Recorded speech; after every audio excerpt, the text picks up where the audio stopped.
सांझ ढल चुकी थी।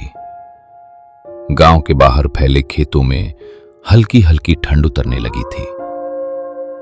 मनोहर, एक गरीब किसान, अपने खेत में कुदाल थामे खड़ा था। फटी पुरानी धोती, माथे पर पसीना और आंखों में अनजानी चिंता। उसी वक्त दूर से उसका बेटा बबलू आता दिखाई देता है। बबलू पढ़ाई में तेज है, लेकिन गरीबी हर कदम पर उसकी राह रोक लेती है। आज बबलू के चेहरे पर उम्मीद भी थी और डर भी। बाबूजी। हाँ बेटा, आज खेत में कैसे आना हुआ? बाबूजी, मैं आपसे एक बात करना चाहता था। बोल बेटा, क्या हुआ? बाबूजी, शहर के कॉलेज से मेरा नाम आ गया है। अगर मैं बाहर प्रदेश जाकर पढ़ लूं तो हमारी जिंदगी बदल सकती है। बेटा, पढ़ाई तो ठीक है, पर पैसा? बाबूजी, फीस, रहने का खर्च। मैं जानता हूं आप गरीब हो, लेकिन एक बार कोशिश तो करनी पड़ेगी ना। बेटा, इस खेत ने मुझे आज तक बस पेट भर खाना दिया है, खजाना नहीं। तो क्या मैं सपना देखना भी छोड़ दूं बाबूजी? हवा अचानक तेज चलती है। खेत के सूखे पत्ते सरसराने लगते हैं। बस कर बेटा, आज घर चल, मैं तेरी मां से बात करता हूं। रात उतर चुकी थी। मनोहर का कच्चा घर अंधेरे में डूबा था। लालटेन की मध्यम रोशनी दीवारों पर अजीब सी परछाइयां बना रही थी। ललिता चूल्हे पर रोटी सेक रही थी। मनोहर की आंखों में डर और मजबूरी दोनों साफ दिख रहे थे। ए जी, सुनते हैं। आप आज काफी चिंतित दिखाई देते हो। क्या बात है, बताओ। ललिता, बबलू बाहर प्रदेश पढ़ने जाना चाहता है और पैसा मांग रहा है। पैसा? हमारे पास तो। ललिता की बात अधूरी रह जाती है। अचानक बाहर से किसी के चलने की आवाज आती है। खटखट। एजी, इस वक्त बाहर कौन होगा? पता नहीं, इतनी रात को। रात और गहरी हो चुकी थी। गांव की गलियां सुनसान थीं। सिर्फ कुत्तों के भौंकने की आवाज दूर दूर से आ रही थी। मनोहर के घर के बाहर एक बड़ी सी परछाई आकर रुकी। लालटेन की रोशनी में एक भारी कद काठी वाला आदमी दिखा। गांव का जमींदार हरदेव सिंह। उसके आने से ही हवा में अजीब सा बोझ महसूस होने लगा। राम राम मनोहर। राम राम मालिक, इतनी रात को? अरे, हमने सुना है तुम्हारा बेटा वो बुद्धरुक नहीं, क्या नाम है? मालिक, बबलू। हाँ, बबलू। सुना है पहला रैंक हासिल किया है। हाँ मालिक, बच्चा दिन रात पढ़ता है। तो फिर तो खुशी की बात है। मुंह मीठा जरूर करना चाहिए। जमींदार ने चारों तरफ नजर दौड़ाई। कच्ची दीवारें, टूटी छत और गरीबी की बदबू। उसकी आंखों में चमक थी, वो चमक जो अक्सर भूखे पेट को नहीं बल्कि कमजोर इंसान को देखकर आती है। जमींदार मुड़कर जाने लगता है। मालिक, एक बात थी। हाँ? क्या?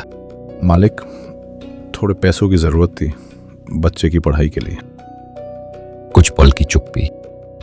मेरे पास कोई पैसा वैसा नहीं है मनोहर। मालिक, ऐसा मत बोलिए। आप चाहे तो मेरी थोड़ी सी जमीन ले सकते हो। यह सुनते ही जमींदार की आंखों में अजीब चमक आ जाती है। जमीन? हाँ मालिक, बस बच्चे की पढ़ाई हो जाए। ठीक है। ललिता और बबलू चौंक जाते हैं। कल सुबह आना, जमीन के कागज लेकर। जितना पैसा होगा ले लेना। जमींदार चला जाता है। उसके जाते ही घर के बाहर अजीब सन्नाटा छा जाता है। लालटेन की लौ फिर से कांपती है। ललिता का दिल जोर जोर से धड़क रहा था। बबलू को लगा जैसे किसी ने उसके सपने की कीमत जमीन से नहीं कुछ और से वसूल ली हो। सुबह की धूप अभी पूरी तरह फैली भी नहीं थी। मनोहर ने कांपते हाथों से जमीन के कागज संभाले। ललिता की आंखों में डर था, पर मजबूरी ने उसकी जुबान बांध रखी थी। बरगद का पुराना पेड़ गांव की सीमा पर खड़ा ऐसा लगता था जैसे सुबह की रोशनी में भी किसी अंधे रहस्य को छुपाए बैठा हो। मनोहर उसी रास्ते से जमींदार के घर पहुंचा।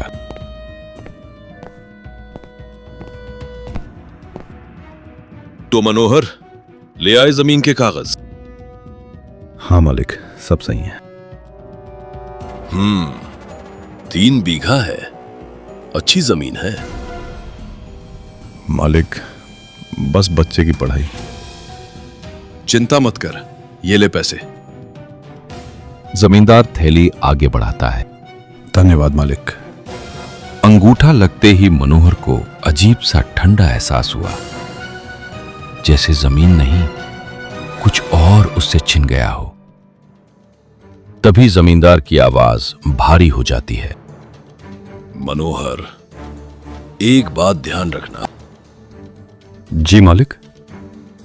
अपने बेटे को रात में मत भेजना। क्यों मालिक?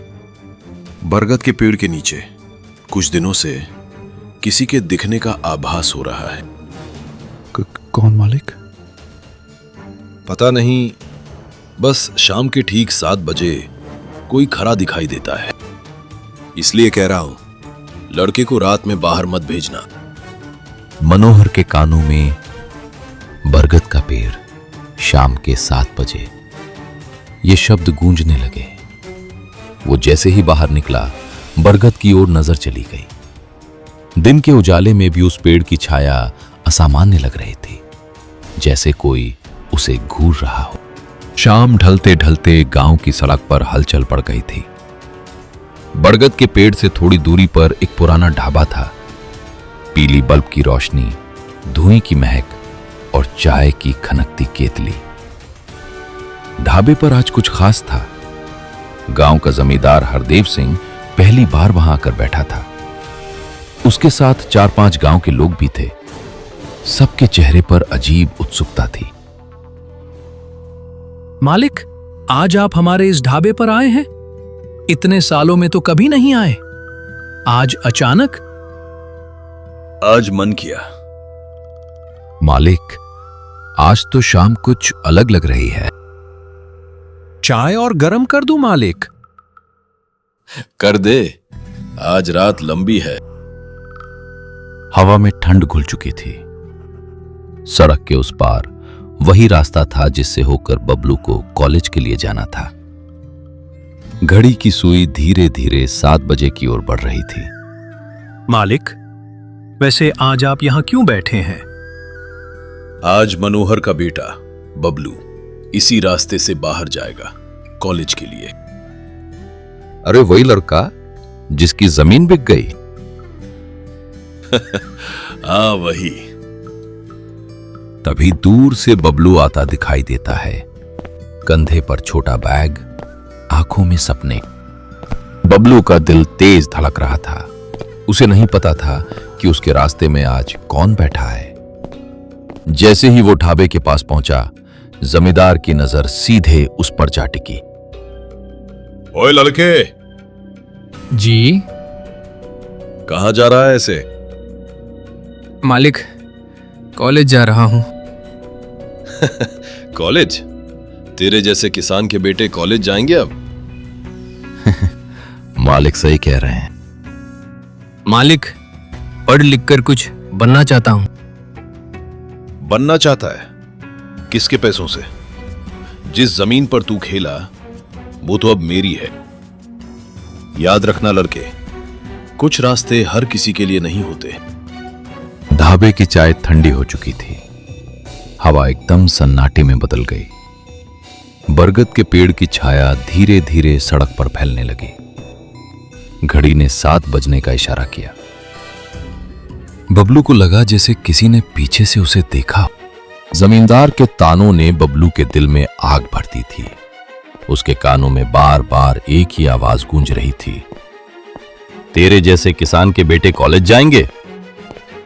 बबलू जानता था अगर आज वो डर गया तो पूरी जिंदगी जमींदार की गुलामी में कट जाएगी।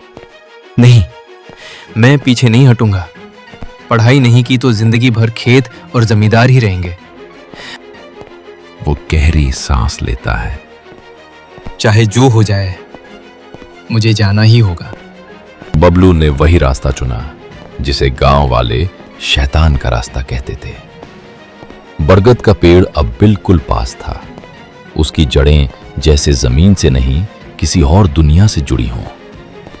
हवा ठंडी हो गई। झींगुर अचानक चुप हो गए। ये सब अंधविश्वास है, कुछ नहीं होता। बरगद के नीचे से गुजरते ही उसके पैरों में ठंडक दौड़ जाती है। हे भगवान, बस सही सलामत पहुंचा देना। रास्ता जंगल में बदल गया। चारों तरफ घना अंधेरा और सन्नाटा। तभी आगे किसी के चलने की आहट सुनाई दी। बबलू रुक गया। कौन है? अंधेरे से एक आदमी निकलता है। इतनी रात अकेले जंगल में? मैं कॉलेज जा रहा हूं। कॉलेज? अरे वाह, बड़ा सपना है। आप यहां क्या कर रहे हैं? मैं तो रास्ता दिखाता हूं। उस आदमी की आंखों में कुछ गलत था। आवाज इंसानी थी लेकिन एहसास नहीं। जंगल और गहरा लगने लगा। हवा में सड़ांध सी गंध फैल गई। मुझे रास्ता पता है, धन्यवाद। रास्ता हर किसी को नहीं मिलता लड़के। अगर आगे बढ़ना है तो कुछ देना पड़ता है। क्या? तभी जंगल में तेज हवा चलती है। बरगद की जड़ों जैसी परछाइयां चारों तरफ फैल जाती हैं। बबलू समझ जाता है ये कोई साधारण आदमी नहीं है। रात और गहरी हो चुकी थी। मनोहर का घर सन्नाटे में डूबा था, लेकिन ललिता की आंखों में नींद नहीं थी। दिल बार बार घबरा रहा था। बरगद का रास्ता, जमींदार की चेतावनी और बबलू का देर तक न लौटना। हर पल किसी अनहोनी का डर उसके सीने को जकड़ता जा रहा था। एजी, बबलू अभी तक फोन नहीं किया। सही सलामत तो पहुंच गया होगा ना? नहीं, रास्ता लंबा है, देर लग सकती है। मेरा मन ठीक नहीं लग रहा। आपने खुद सुना था ना, मालिक ने क्या कहा था बरगद के बारे में। पर अब क्या कर सकते हैं? अगर उसे कुछ हो गया तो? अचानक बाहर से तेज हवा चली। दरवाजा चरमराया। बरगद की दिशा से अजीब सी आवाज आई, जैसे कोई फुसफुसा रहा हो। ललिता के रोंगटे खड़े हो गए। एजी, आपने सुना? कुछ तो है। मैं कहती हूँ, चलो बरगद के रास्ते तक देखते हैं। इतनी रात को? वो मेरा बेटा है। माँ का दिल ऐसे नहीं मानता। दोनों लालटेन लेकर बरगद के रास्ते की ओर बढ़ते हैं। रास्ता सुनसान था। हर कदम पर परछाइयां हिलती डुलती लग रही थीं। बरगद का पेड़ अंधेरे में और भी भयानक दिख रहा था। हे माँ दुर्गा, इसी पेड़ के बारे में कहते थे ना कि यहाँ कुछ रहता है। लोग तो बहुत कुछ कहते हैं। तभी बरगद के नीचे से धीमी धीमी आवाज आती है। एजी, ये तो बबलू की आवाज लग रही है। बबलू बेटा। आवाज अचानक गायब हो जाती है। लालटेन की लौ कांपने लगती है। बरगद की जड़ें जैसे जमीन से बाहर निकल आई हों। ललिता का दिल बैठने लगता है। नहीं, ये कोई खेल नहीं है जी, ये रास्ता कुछ गलत है। हिम्मत रखो ललिता, हमारा बेटा मजबूत है। दूर जंगल की ओर किसी के हंसने की हल्की आवाज आती है। सुबह का उजाला धीरे धीरे गांव में फैल गया था, लेकिन उस उजाले में कोई रोशनी नहीं थी, बस एक भारी सन्नाटा था। बरगद के पेड़ के नीचे गांव वालों की भीड़ जमा थी। कोई बोल नहीं रहा था, कोई रो नहीं रहा था, सब जैसे पत्थर बन चुके थे। उसी बरगद के नीचे जहां रात को शैतान की साया होने की बातें होती थीं, वहीं आज बबलू की लाश पड़ी थी।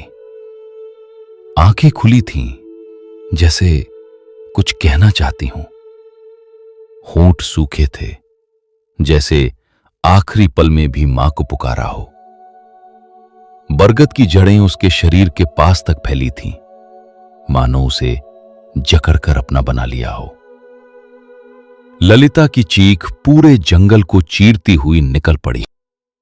बबलू, उठ जा बेटा, माँ आ गई है। किसने किया मेरे बच्चे के साथ ये? बोल बेटा, माँ सब सुन लेगी। कोई जवाब नहीं।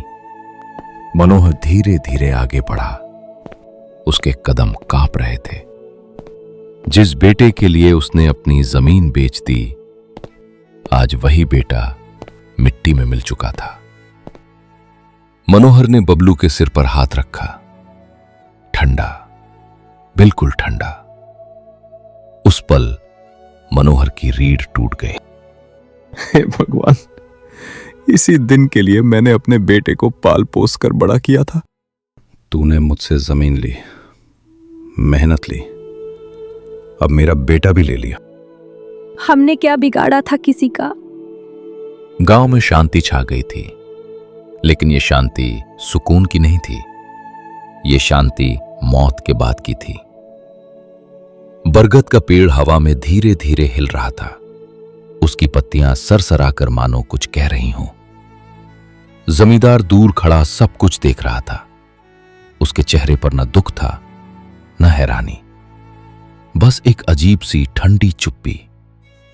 लोगों के मन में एक सवाल जन्म ले चुका था।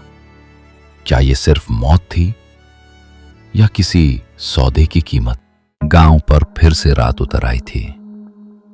दिन की चीखें, रोना, भीड़, सब थम चुका था। मनोहर अपने घर के आंगन में बबलू की पुरानी कॉपी पकड़े बैठा था। आंखों से आंसू सूख चुके थे, अब बस खालीपन था। तभी दरवाजे पर हल्की दस्तक हुई। कौन है? मनोहर, मैं हूं रामदयाल, ढाबे वाला। मनोहर दरवाजा खोलता है। तुम इतनी रात को? अगर अभी नहीं आता तो मेरी आत्मा मुझे चैन से जीने नहीं देती। रामदयाल के चेहरे पर डर और पछतावे की लकीरें थीं। उसकी आंखें बार बार बरगद की दिशा में चली जाती थीं। ललिता अंदर से निकल आई। उसकी आंखें सूजी हुई थीं। अब क्यों आए हो? मेरा बेटा लौटाने आए हो? बहन, अगर लौटाना मेरे बस में होता तो अपनी जान दे देता। जो कहना है साफ साफ कहो। उस दिन ढाबे पर जब जमींदार बैठा था, मैंने सब सुना था। क्या? जमींदार को यह बर्दाश्त नहीं हुआ कि एक गरीब किसान का बेटा उससे आगे निकल जाए। वो कह रहा था, अगर ये लड़का पड़ गया तो गांव में मेरी इज्जत कौन मानेगा? तो उसने मेरे बेटे को? हां बहन। मनोहर की उंगलियां मुट्ठी में बदल गईं। सांस तेज हो गई। जमींदार ने पहले से ही एक आदमी को बरगद के पीछे छुपा दिया था। कौन आदमी? बाहर का था, अजनबी, जिसे पैसे देकर कहा गया था। रामदयाल की आवाज भारी हो जाती है। लड़का जैसे ही आए, काम तमाम कर देना। हाय राम, तो वो शैतान कोई भूत नहीं था? इंसान था। हाँ, और बरगद की कहानियां बस डर फैलाने के लिए थीं। घर में सन्नाटा छा गया। अब डर नहीं था, अब सिर्फ सच्चाई की जलन थी। बरगद की ओर से तेज हवा चली, लालटेन बुझ गई। तो मेरे बेटे को अंधविश्वास ने नहीं, इंसान की क्रूरता ने मारा। मुझे माफ कर दे मनोहर, मैं डर गया था, सच नहीं बोल पाया। अब डर की बारी किसी और की है। जमींदार,